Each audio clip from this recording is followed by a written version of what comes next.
Hello and welcome to the Young Orthopod, and today we will learn the radiographic evaluation of the shoulder joint.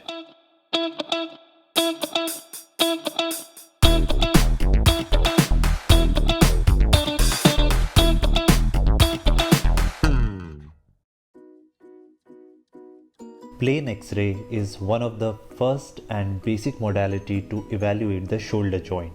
Let us refresh the anatomy of the shoulder girdle first. The shoulder girdle consists of the clavicle, scapula, and proximal humerus, and their associated ligaments and muscles. The scapula has a complex structure consisting of the flat triangular body with superior, medial, and lateral borders. The scapular spine is a projection on the posterior aspect of the scapular body which terminates in the acromion. An anterior protrusion called coracoid process.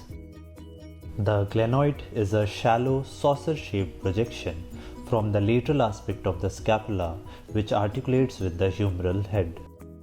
The glenoid is oriented anteriorly by around 30 degrees.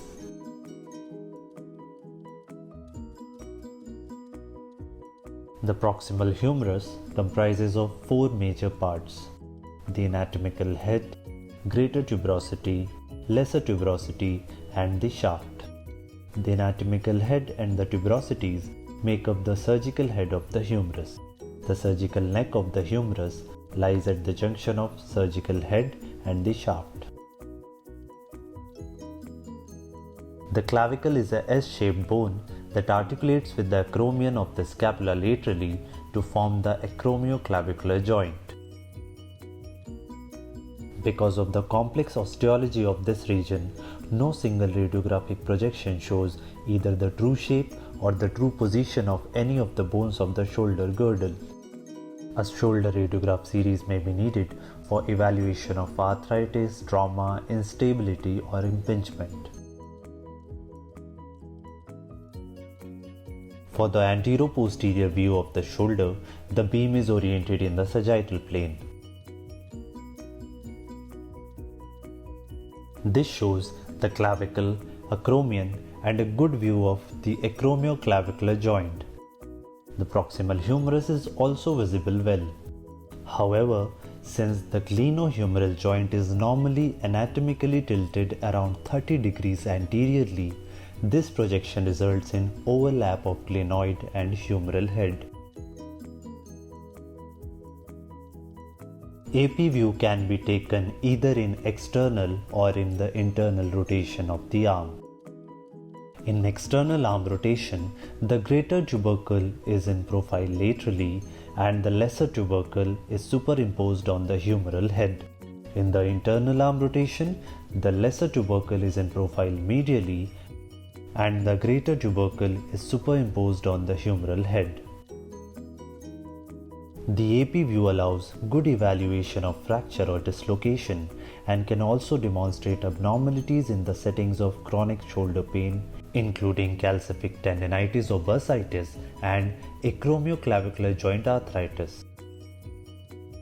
For the true AP view of the shoulder, the beam is oriented in the plane of the glenoid.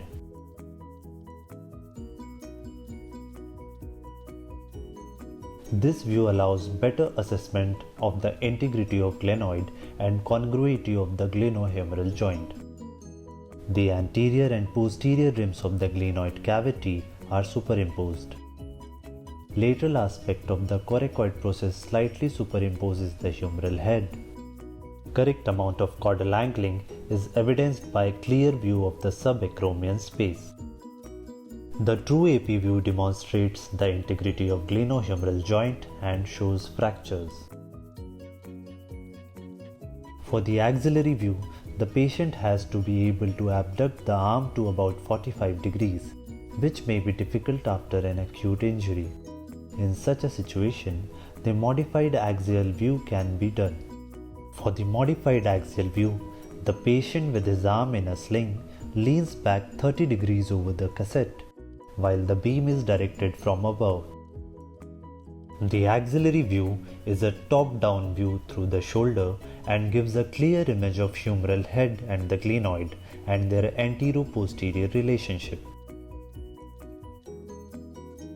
This shows fractures and dislocations of the proximal humerus, osteoporosis, osteoarthritis, Hill-Sachs lesions, and osseous Bankart fracture involving the anterior glenoid rim.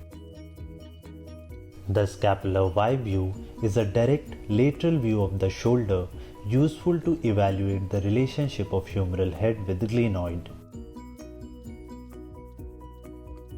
Lines through the acromion, coracoid process and the body of the scapula intersect at the center of the glenoid.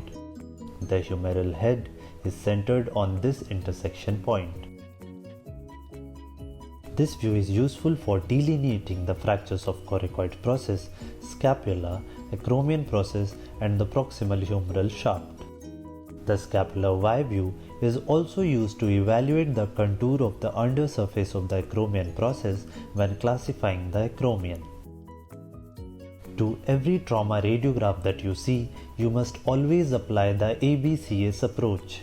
Here A stands for adequacy, B for the bones, C stands for cartilage and S is for the soft tissues. To see the details of interpreting and reporting a trauma radiograph in a methodical and scientific manner, please check out our video on how to read a trauma radiograph. The link is in the description. That's all for now on the basics of shoulder radiology. If you want more such videos, please let us know in the comment section below and don't forget to like and subscribe to our channel. You can also find us on Facebook and Instagram, links are in the description.